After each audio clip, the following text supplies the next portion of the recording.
The MPI of CPA stands for cost per acquisition. This metric is typically and most often used in app. When I say in app, I mean inside of Meta or inside of TikTok or inside of YouTube or inside of Google. It's a metric that is actually more about attribution and not actually about your business.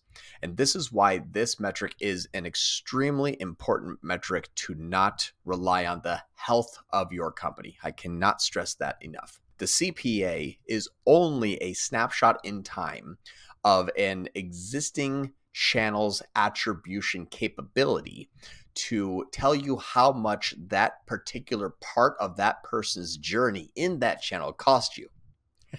What this really means is that your cost per acquisition in more upper funnel type of campaigns are going to be much more expensive than your cost per acquisition at the bottom of your funnel, such as like a brand campaign.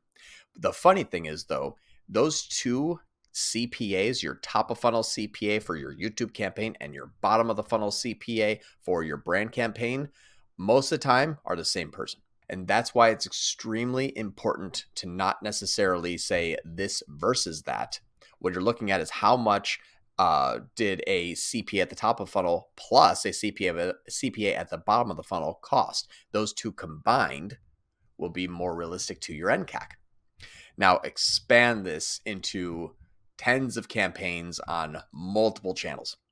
And that's why CPA is a very, very bad referencing point to your business, but is a good referencing point in app to say, is that application that is identifying that portion of the customer journey becoming more or less efficient?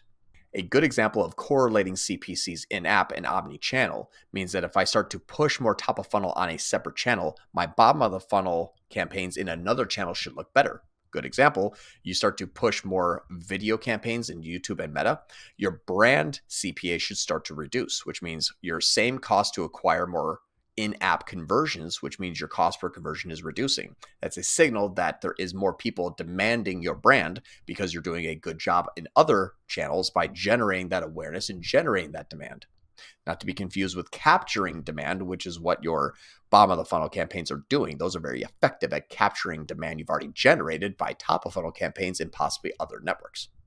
So your CPA is simply a snapshot in time for your portions of your funnel or your customer's journey to mark the levels of efficiencies. And when combined, usually more correlate to your actual NCAC.